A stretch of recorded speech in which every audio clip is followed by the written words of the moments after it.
Hello दोस्तों, हाय। कैसे हैं आप लोग? उम्मीद करते हैं अच्छे होंगे।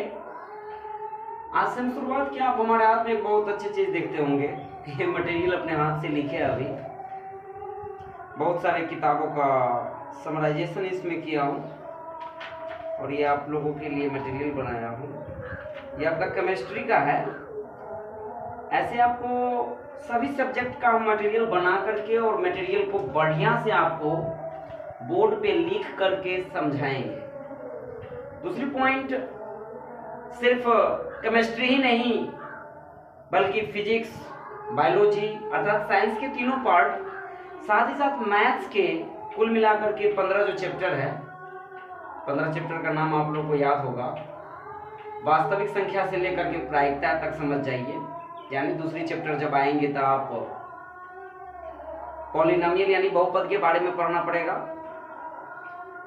तीसरी चैप्टर दो चर वाले रैखिक समीकरण है। चौथा द्विघात समीकरण है। पांचवा समांतर श्रेणी। ये चैप्टर आप हमको क्या गिनाऊं, आपको पूरे चैप्टर आपको अच्छे तरीके से पहले थ्योरी दी जाएगी, उसके बाद सभी थ्योरी पर आधारित आपका ढेर सारा सवाल बताया जाएगा। हाँ, हर चैप्टर का 2 वीडियो रहेगा। एक वीडियो में आपको थ्योरी बढ़िया से बता दिया जाएगा और दूसरी वीडियो में आपको जो इम्पोर्टेंट क्वेश्चन है सब टाइप बाय टाइप आपको बता दिया जाएगा। ये तो हो गई मैथ की बात है। मैंने मैथ और साइंस की दोनों बात बता दिया। फिर कहेगा सर सिलेबस में 3 सब्जेक्ट तो और छूट रही है। वो 3 सब्जेक्ट क्या क्या छूटेगा आपका? कहेगा लैंग्वेज पेपर में चले जाएंगे। फिर संस्कृत, हिंदी और मैथिली। ये 3 विषय सुनने से आपको घबराइएगा नहीं। जो विद्यार्थी संस्कृत लेना चाहते हैं वो 10वीं क्लास का उसको हिंदी पढ़ना पड़ेगा, और जो विद्यार्थी अगर मैथिली ले रहे हैं तो उसको नन हिंदी अर्थात 8वीं क्लास का हिंदी आपको स्टडी करना पड़ेगा। ये हो गया लैंग्वेज पेपर की बात। एक लैंग्वेज और भी है जो इंग्लिश आते हैं। इंग्लिश भी पढ़नी चाहिए, लेकिन आप जब मार्क्स की बात कीजिएगा बिहार बोर्ड के तरफ से इंग्लिश का मार्क्स आपको परसेंटेज में नहीं जूटा जाता है, तो बच्चे थोड़ा कम अध्ययन करते हैं। लेकिन इंग्लिश पढ़ना चाहिए और इंग्लिश भी हम आपको बताएंगे।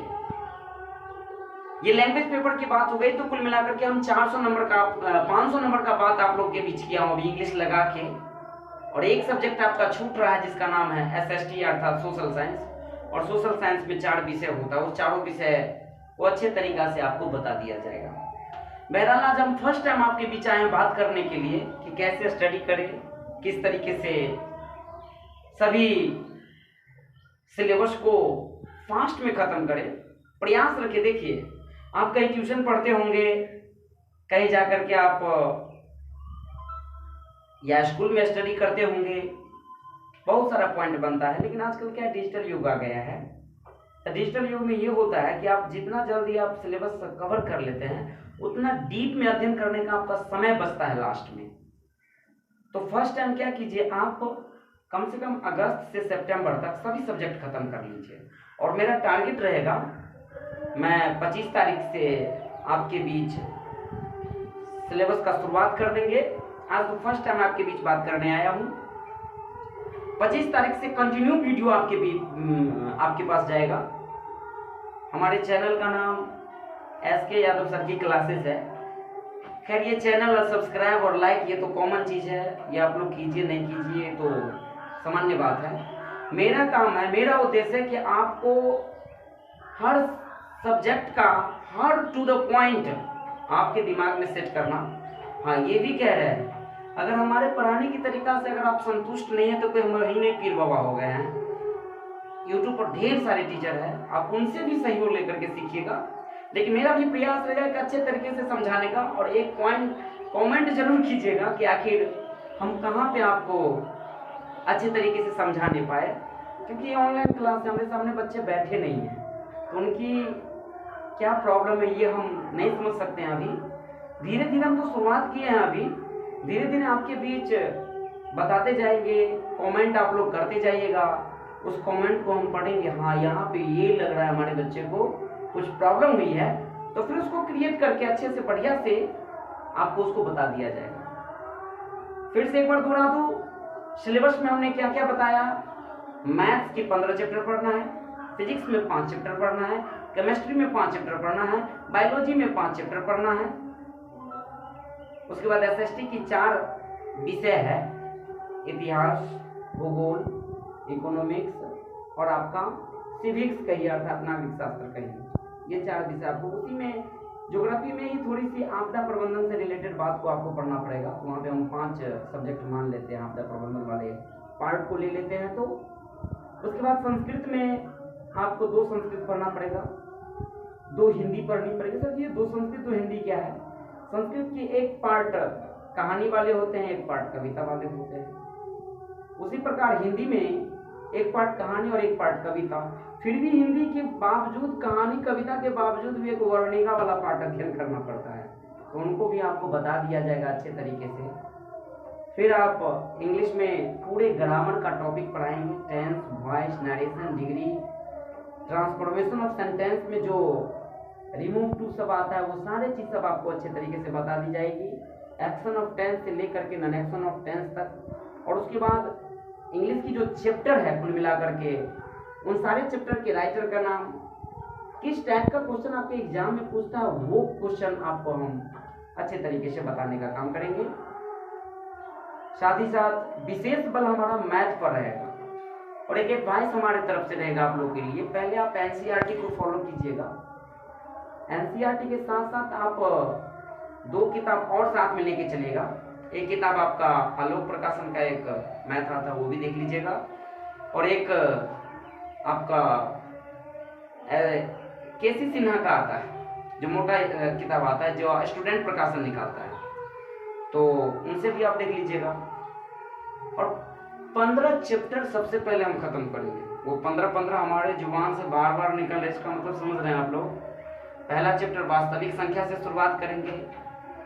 वास्तविक संख्या से पढ़ने से पहले ढेर सारा संख्या आपको बताएंगे कि प्रकृत संख्या क्या है, पूर्ण क्या है, सम क्या है, विषम क्या है, पूर्णांक क्या है, भाज्य क्या है, अभाज्य क्या है, परिमेय क्या है, अपरिमेय क्या है, और सारी संख्या का समराइजेशन आपका वास्तविक संख्या बता दी जाएगी।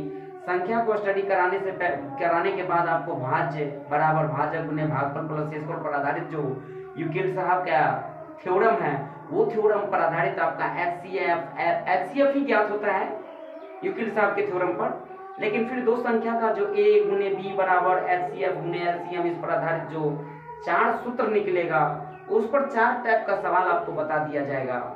फिर शांत और अशांत से रिलेटेड, ये पहले चैप्टर की शॉर्ट बात बता रहा हूँ, शांत और अशांत से रिलेटेड आपको बात बताया जाएगा कि ऊपर वाले डाटा को अंश कहते हैं, नीचे वाले डाटा को हर कहते हैं, और हमें अंश पे ध्यान नहीं बल्कि हर पे ध्यान देना होता है। और हर के फैक्टर में केवल 2 होना चाहिए, केवल 5 होना चाहिए, 2 और 5 होना चाहिए, ऐसे कंडीशन आएगा तो शांत आएगा। बाकी हर में अगर 2 और 5 के अलावा कोई दूसरा डाटा आ जाएगा तो वो अशांत हो जाएगा। वो कैसे कैसे होगा वो भी बताएंगे। फिर पी बटा क्यू के फॉर्म में बदलना, जैसे कि आपको क्वेश्चन कुछ ऐसे आ जाता है 0.93 दे देगा, ऐसे रैंकिंग दे देगा, कहेगा पी बटा क्यू के रूप में बदलिए। इस टाइप का भी क्वेश्चन आपको अच्छे तरीके से बताया जाएगा। इसी पर आधारित क्वेश्चन है आपका पहला चैप्टर में। फिर सिद्ध कीजिए कि 4 के पावर n संख्या 0 पर समाप्त होती है या नहीं होती है, 6 के पावर n पर समाप्त होती है या नहीं होती है, वृत्ताकार पथ पर जो 2 व्यक्ति 3 व्यक्ति दौड़ेंगे कब एक दूसरे से मुलाकात होगी, बर्फी से संबंधित क्वेश्चन आएगा, मिठाई का ढेर सजाने संबंधित क्वेश्चन है। मैंने मैं क्वेश्चन का एक भाव दर्शा रहा हूँ, कितना क्वेश्चन गिनाऊं। दूसरे चैप्टर में जब प्रवेश करेंगे बहुपद में, उसमें आपको शून्यक निकालने पर आधारित सवाल आएगा, यानी 2 शून्यक अल्फा बीटा से रिलेटेड क्वेश्चन आएगा। कभी कभी प्रश्न 3 शून्यक पर भी आधारित आ जाता है, नाम है पॉलिनोमियल बहुपद, बहुते पद पर आधारित है, अर्थात बहुत भी शून्यक निकल सकता है। लेकिन आपके 10th क्लास का एक नॉर्मल स्टैंडर्ड होता है जिसकी वजह से आपको 3 शून्यक तक ही मैक्सिमम रखा गया है कि अल्फा प्लस बीटा बराबर क्या होगा, माइनस बी बटा, ये सब बढ़िया से आपको सूत्र पर बताएंगे तो मजा आएगा। आज मैं इंट्रोडक्शन क्लास आपको दे रहे हैं। फिर शून्यक निकालने के बाद द्विघात समीकरण बोलेंगे बनाने के लिए, x² minus alpha plus beta into x plus alpha dot beta पर आधारित जो सवाल आएंगे वो बनाना होगा। फिर भाज्य यानी gx को px gx से px में भाग दीजिए, rx ज्ञात कीजिए, qx ज्ञात कीजिए, इससे रिलेटेड। अर्थात पहला चैप्टर का रिलेशन दूसरा चैप्टर से भी है। आपको लगता होगा कि हम बोर्ड पर कुछ नहीं लिख रहे, इसका मतलब हमको लिखने नहीं आता, ऐसा बात मत समझिएगा। अभी आपका शुरुआत क्लास है, कुछ इंट्रोडक्शन दे रहा हूँ और सारे टॉपिक को जब बता रहा हूँ, इसका मतलब कुछ आप जरूर फील करते होंगे। दूसरी पॉइंट, तीसरे चैप्टर में जाएंगे तो वहाँ दो चर वाले रैखिक समीकरण पर बात करेंगे। हालांकि दो चर तो जानते हैं, से लेकर जेड तक के अक्षर को कहते हैं, लेकिन मैक्सिमम सवाल आपको एक्स और वाई पर रिलेटेड बनाया जाता है। कोई जरूरी नहीं कि एक्स और वाई ही दो चर होती है, दो चर में पी क्यू भी ले सकते हैं, आर और एस भी ले सकते हैं। इस पर आधारित भी सवाल हालांकि दिया गया है।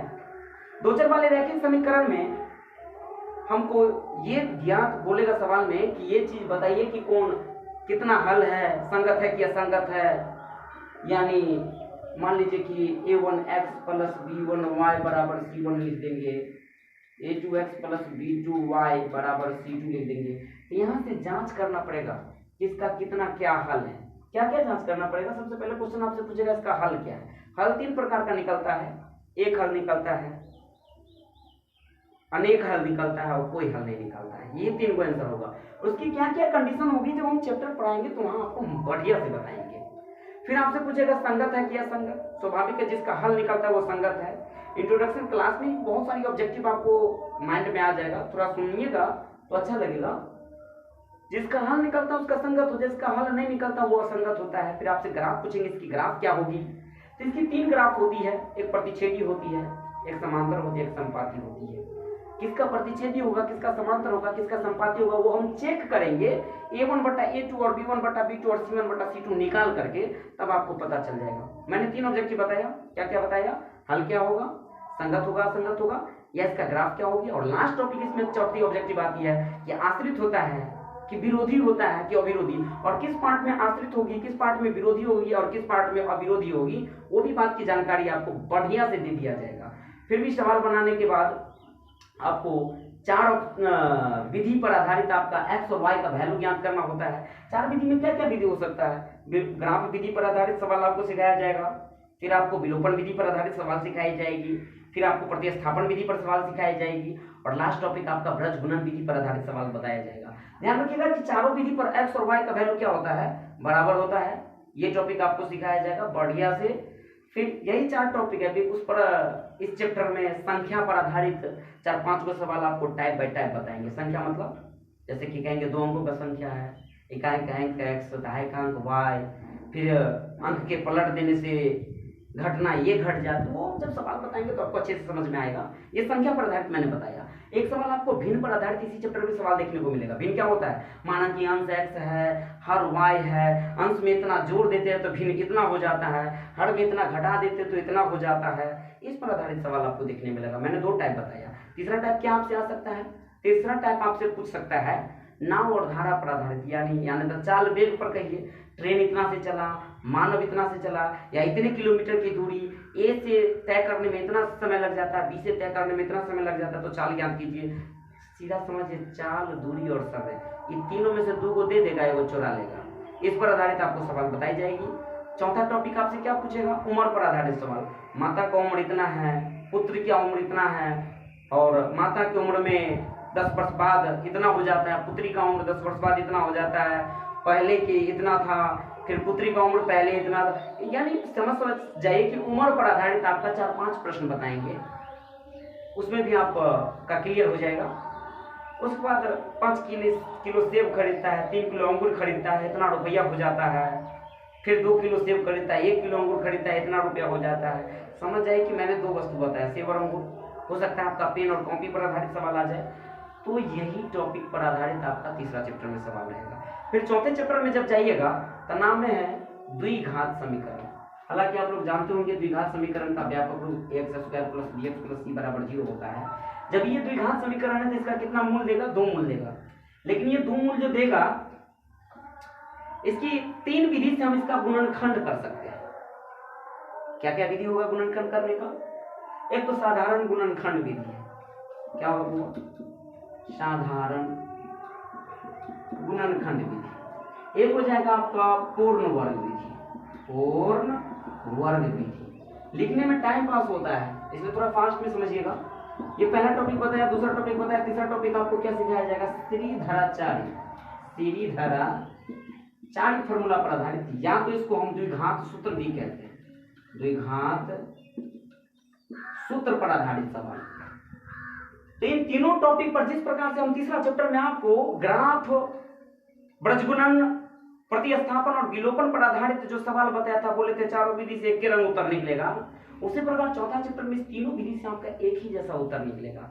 तीनों विधि से बनाएगा एक ही उत्तर निकलेगा, यानी इस विधि से जो बनाएंगे x का जो 2 मान आएगा वही इस विधि से आएगा और वही इस विधि से आएगा, तीनों विधि से आएगा। इस विधि में कौन कौन फार्मूला की जरूरत होगी, बचपन से ये लोग ये फार्मूला आप लोग जानते होंगे। इस विधि में a प्लस बी के होल स्क्वायर पर आधारित कुछ झलक देखने को मिलेगा, a माइनस बी के होल स्क्वायर पर आधारित कुछ झलक देखने को मिलेगा, और a plus B into a minus B पर आधारित कुछ झलक देखने को मिलेगा। सीधे धनाचार्य फार्मूला में आएगा तो वहां से d का मान निकालें। d क्या है सर, विविक्त कर या विवेचक। d को क्या कहते हैं, विविक्त कर या विवेचक। और d बराबर सूत्र होता है बी स्क्वायर माइनस 4ac। अगर d का मान समझिए 0 से ज्यादा आ गया तो मूल क्या होगा, मूल की प्रकृति क्या होगी, ये ऑब्जेक्टिव बराबर पूछता है। याद रखिएगा जब 0 से ज्यादा आएगा तो मूल की प्रकृति वास्तविक और असमान होगी। जब d का मान 0 के बराबर हो जाएगा तो मूल वास्तविक और समान हो जाएगा। जब d का मान 0 से छोटा हो जाएगा तो मूल क्या हो जाएगा, इसका ज्ञात ही नहीं हो जाएगा। तो इस पर आधारित आपको सवाल देखने को मिलेगा। फिर हम एक द्विघात सूत्र बताया था, थोड़ा सा ऑब्जेक्टिव देखते चलेगा। द्विघात सूत्र होता है minus B plus minus root under D बटा 2a।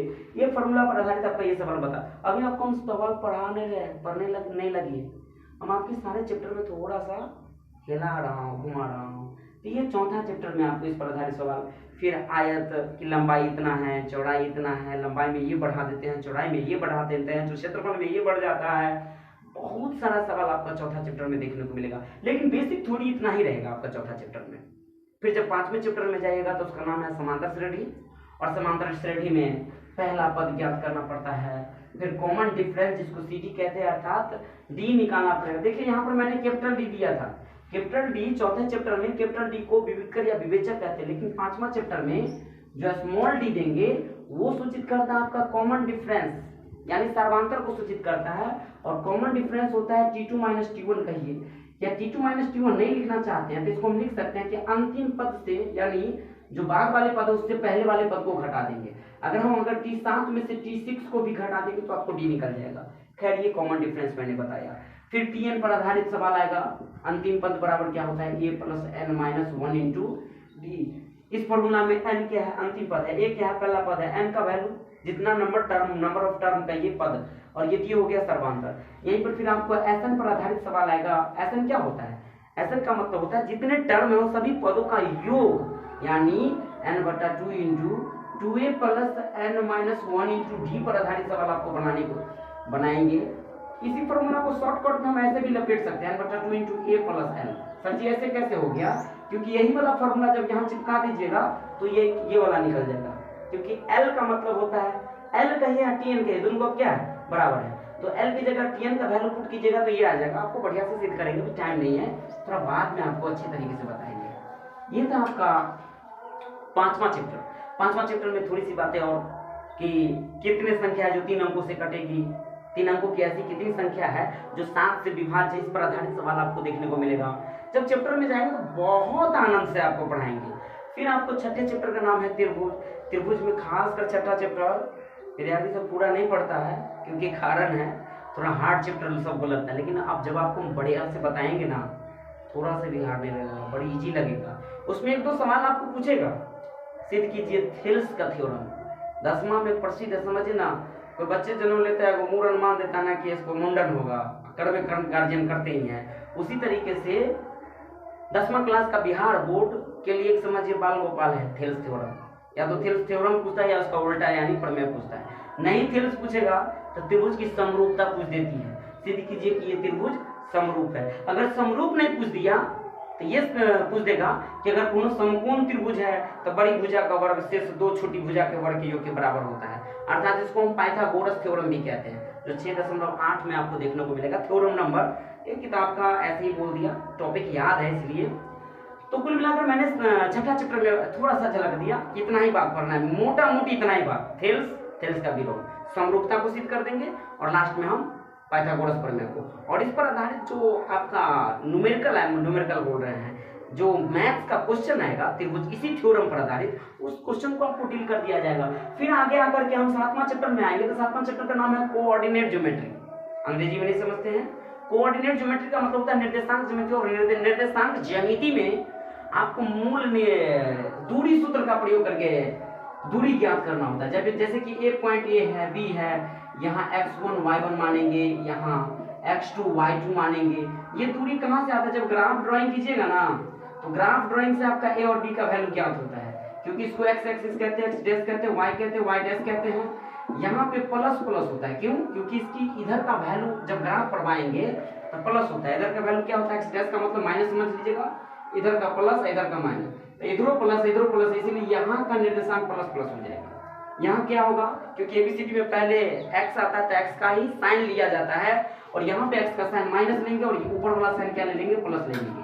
जब तीसरे कोऑर्डिनेट पे, ये फर्स्ट कोऑर्डिनेट यानी प्रथम कक्ष कहिए या प्रथम पाद कहिए, द्वितीय पाद कहिए, द्वितीय कक्ष कहिए, और तृतीय पाद कहिए, तृतीय कक्ष कहिए, इसमें कहिए x एक्सिस का साइन माइनस है, y एक्सिस का साइन क्या है? माइनस है, ये ले लेंगे। चतुर्थ पाद में जाएंगे तो मैंने पहले बोल दिया कि एबीसीडी में जो पहले आएगा उसका साइन लेना है। एबीसीडी में पहले x आता है तो x का साइन माइनस लेंगे और y का साइन क्या ले लेंगे? प्लस ले लेंगे। तो इस पर आधारित पूछ देता कभी कभी -3,4 किस निर्देशांक में है, नहीं तो क्या था किस पाद में है, तो ये x का वैल्यू माइनस में है और y का वैल्यू प्लस में। ओहो हो, x का माइनस में, y का प्लस में, माने द्वितीय, सीधे मार दीजिएगा द्वितीय पाद में, यानी तो द्वितीय चतुर्थांश का है। इस टॉपिक पर आधारित सवाल आएगा। फिर इसी में आपको हम संरेख से रिलेटेड बात बताएंगे। संरेख क्या होता है?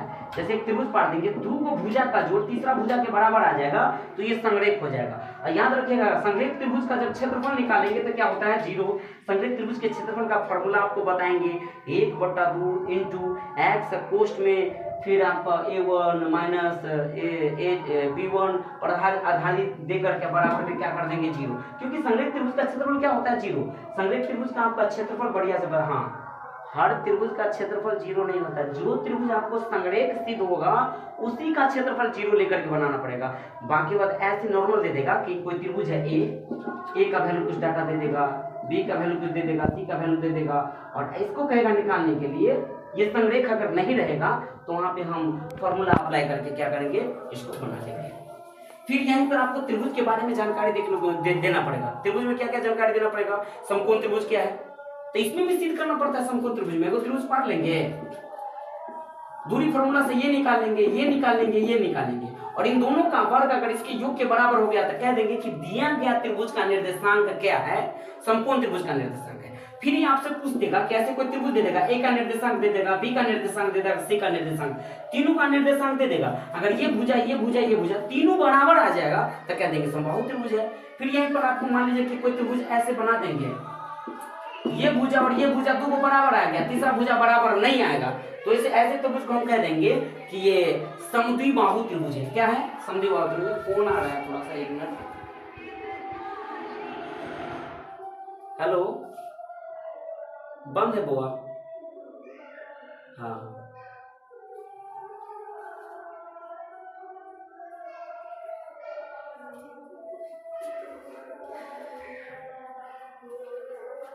तो आइए, मूल में थोड़ा डिस्ट्रैक्ट हो गए हम। ये 7वीं चैप्टर की मैंने बात बताया। 8वीं चैप्टर बड़ी भी आया हो, जब भी 8वां चैप्टर में आते तब लगता है कि 10वां में पढ़ाई कर रहे हैं, जिसका नाम है त्रिकोणमिति। और त्रिकोणमिति में बहुत सारा फॉर्मूला है, तो डरना नहीं कि बहुत सारा फॉर्मूला आपको याद करवाना। फॉर्मूला त्रिकोणमिति में क्या किया जाता है? निर्माण किया जाता है। जब छोटी छोटी रास्ता से, छोटी छोटी कदमों से हम लोग सीढ़ी पर चढ़ते चढ़ते छत पर चले जाएंगे। देखते हैं ना, छोटा बिल्डिंग बनता है, बनते बनते बाप रे बाप इतना बड़ा बिल्डिंग बना देता है जिसका जवाब नहीं। तो छोटा छोटा फॉर्मूला जोड़ जोड़ के अपने मन आप लोग फॉर्मूला निर्माण करता बन जाइएगा। इस तरीके से आपको त्रिकोणमिति अच्छे से बताएंगे।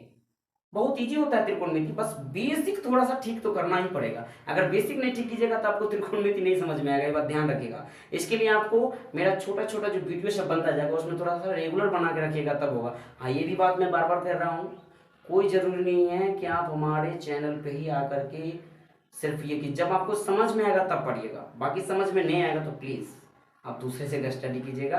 और एक पॉइंट जरूर लिख करके जाएगा कमेंट में से कि सर आपका स्पीड ज़्यादा है। ये टॉपिक थोड़ा सा फास्ट में डील करना है, इसलिए मैं अभी स्पीड में बोल रहा हूँ। बाकी जब टॉपिक पढ़ाएंगे ना तो बड़ी स्लो और आसानी से प्यार से समझाएंगे, क्योंकि हमको 15 चैप्टर के बारे में थोड़ा सा व्याख्या देना और वीडियो छोट बनाना है, इस वजह से थोड़ा फास्ट में बोल रहा हूँ। बहुत सारे वर्ड आपको समझ में नहीं आता होगा। खैर, 8वीं चैप्टर में मैंने कुछ झलक नहीं दिया, कारण है क्योंकि इसमें आपको बहुत सारा फॉर्मूला है और पूरे फॉर्मूला को ड्राइंग अभी करेंगे तो पूरा टाइम किल हो जाएगा, चैप्टर पूरा फिनिश हम नहीं कर पाएंगे। तो उसमें क्या है कि आपका लंब, कर्ण, आधार, इस पर आधारित tan theta, sine theta, cos theta, cosec theta, इस पर आधारित sine A plus B, sine A minus B, two sine A dot sine 2a बराबर 2 sine A dot cos B, बहुत सारा फॉर्मूला बनाएंगे। ये याद नहीं करना है आपको, बस मेरे साथ प्रैक्टिस करते जाइएगा कैसे कैसे क्या करेंगे। सवाल देंगे 2 राम गुने, ऐसे भी बोल सकते हैं कि राम 2a बराबर क्या होगा, 2 राम गुने श्याम, ऐसे बोल सकते हैं। कोई जरूरी है कि साइन ए कॉस लेकर के चलना है, तो बड़ी इजी से आसानी से समझाएंगे। खैर ये त्रिकोणमिति की बात थी। त्रिकोणमिति में ध्यान रखिएगा LHS बराबर RHS सिद्ध करना होता है और सब डिग्री का वैल्यू याद करना पड़ेगा। कोई जरूरी नहीं कि 0 डिग्री से 90 डिग्री तक की वैल्यू आपको याद करना पड़ेगा।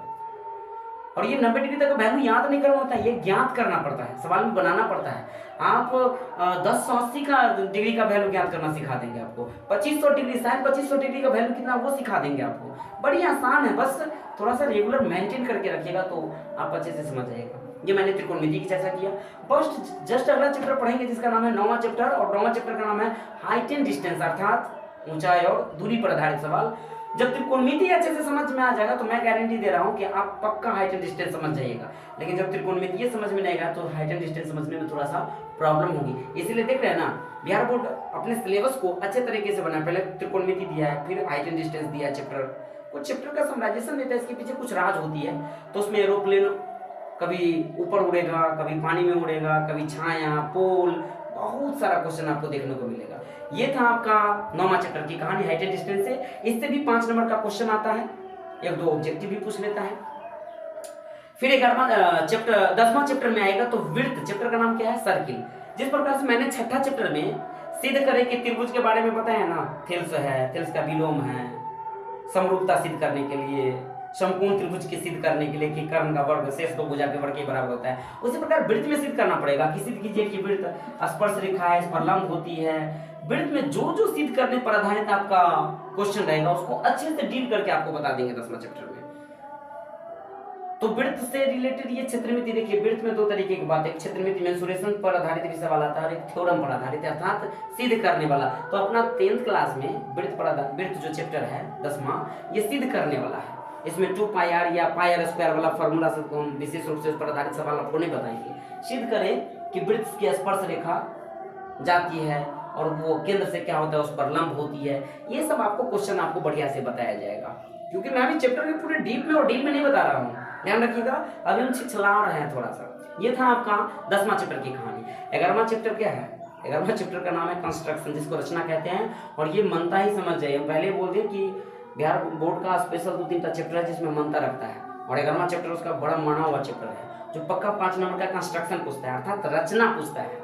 11.1 और 11.2। 11.1 में आपको त्रिभुज से रिलेटेड संरचना बनाना पड़ेगा, स्ट्रक्चर, और 11.2 में आपको वृत्त पर आधारित आपको संरचना बनाना पड़ेगा। आपको बढ़िया से बताएंगे जब कंपास, अजार बॉक्स और आपके पास व्हाइट पेपर, कोई सादा कॉपी मैथ वाला लीजिएगा, उसमें जब बनाएंगे जैसे जैसे बोर्ड पर कहेंगे बनाने के लिए वैसे वैसे बनाइएगा। डायरेक्ट कूद मत जाएगा ना तो डूब जाएगा। गणित और समुद्र दोनों बराबर है। गणित में कूदिएगा, अगर अच्छे से तैरना सीख लीजिएगा तो बड़ी दूर तक चले जाएगा वो, और जब डायरेक्ट कूद जाएगा तो डूब जाइएगा। इसलिए गणित में पहले छोटी छोटी संरचना, कोण बनाना सिखाएंगे, त्रिभुज बनाना सिखाएंगे, फिर त्रिभुज को कहेंगे कि यहाँ से गुजारिए तो ये कितना होगा, इतना भाग में काटता है, 5/7 भाग में। इस पर आधारित आपको सवाल देखने को मिलेगा। खैर ये आपके 11वां चैप्टर का कहानी था। 12वां और 13वां चैप्टर दोनों को हम कंबाइंड मानते हैं। क्यों? क्योंकि 12वां चैप्टर और 13वां चैप्टर में दोनों में आपको मेंसुरेशन का पार्ट देखने को मिलेगा। मेंसुरेशन अर्थात क्षेत्रमिति, जिसमें आपको बेलन पर आधारित सवाल, घन घना पर आधारित सवाल, शंकु पर आधारित सवाल, गोला अर्धगोला पर आधारित सवाल। क्या आप हमसे बरबरा रहे हैं? आप क्षेत्रमिति के बारे में मुझे पता है कि आप लोगों को भी जानकारी है कि क्या क्या पूछता है, लेकिन हाँ उसमें थोड़ा थोड़ा कभी घर मोहल्ला बना देगा, छपड़ी बना देगा, उनमें कितने बोरा अटता है, कितने आयतन है, कभी कभी कैप्सूल वाला क्वेश्चन आ जाएगा, कढ़ाई में मिठा वाला क्वेश्चन आ जाएगा। सब आपको याद होगा। आप लोग जब सवाल में जाइएगा तो ये कैप्सूल और मिठा गोदाम सब नजर आएगा जब आप चैप्टर में जाइएगा तब, क्योंकि ये सारा वर्ड से रूबरू होना पड़ेगा आपका चैप्टर में। तो ये 12 और 13 चैप्टर की कहानी थी मेंसुरेशन। मेंसुरेशन में क्या क्या था? घन, घनाभ, गोला, अर्धगोला, शंकु, बेलन। तो इसी 5 को कभी कभी बेलन, अर्ध कटोरा पर ऊपर बेलन रख देगा, तो जोड़ जोड़ के आपको बनाना है। 14 चैप्टर का नाम है सांख्यिकी। और सांख्यिकी में आपको माध्य, माध्यिका और बहुलक इस पर आधारित क्वेश्चन आपको देखने को मिलेगा। माध्य का क्या फॉर्मूला होता है, माध्यिका का क्या फॉर्मूला होता है, बहुलक का क्या फॉर्मूला होता है। क्योंकि अब एग्जाम ऑब्जेक्टिव बेस्ड हो गया तो छोटी छोटी माध्य, माध्यिका, बहुलक पहले सिखाया जाता है। उसके बाद आपको बिग कहा जाए बड़ा स्तर पर माध्य, माध्यिका, बहुलक भी सिखाई जाएगी कि माध्य का फॉर्मूला क्या होता है, सिग्मा एफ एक्स बटा सिग्मा एफ एक्स बटा सिग्मा एफ, यानी एफ एक्स क्या अभी बताऊं थ्योरी, फिर सवाल में आएंगे तो बताएंगे अच्छे से। खैर बहुलक का भी इसी तरीके के फॉर्मूला बताएंगे, माध्यिका का भी फॉर्मूला बताएंगे। फिर इस बीच में से कोई डाटा चुरा ले देगा, आपको बहुलक और माध्यिका या माध्य दे देगा, उसमें से कहेगा एफ को एफ गैप कर देगा, एफ माने बारंबारता का कोई पार्ट गैप कर देगा, तो उसका इक्वेशन बन जाता है। यानी 14 चैप्टर का संबंध कभी कभी तीसरे चैप्टर में हो जाता है। जब समीकरण बनाइएगा तो जैसे तीसरा चैप्टर में एक्स और वाई पर आधारित सवाल आता है ना, उसी प्रकार इसमें F1 और F2 पर आधारित सवाल आएगा तो समीकरण फर्स्ट और सेकंड करके बनाना पड़ता है। फिर लास्ट चैप्टर हमको आता है प्रायिकता, जिसको हम प्रोबेबिलिटी कहते हैं। इस चैप्टर से भी 4 से 5 नंबर का क्वेश्चन पूछता है, खासकर ज्यादातर ऑब्जेक्टिव में। प्रायिकता में मूल रूप से आपको सिक्का के बारे में बढ़िया से अध्ययन कराएंगे कि टॉस उछाल लेंगे, हेड आएगा, टेल आएगा, एक टाइम में क्या आएगा, 2 टाइम में क्या होगा, कितना स्पेस बनेगा, 3 टाइम में कितना स्पेस बनेगा। फिर आपको डाइस पढ़ाएंगे, जिसको हम पासा कहते हैं, छक्का गोटी पर आधारित। जब एक बार ड्रॉ करेंगे तो कितना स्पेस बनेगा, अर्थात 1 2 3 4 5 6। 2 बार ड्रॉ करेंगे तो कितना, 12 नहीं 36 होता है, 1 1 1 2 1 3। ये सब जब चैप्टर में पढ़ाएंगे ना मजा आ जाएगा। फिर आपको कार्ड पढ़ाएंगे, जिसको हम ताश कहते हैं।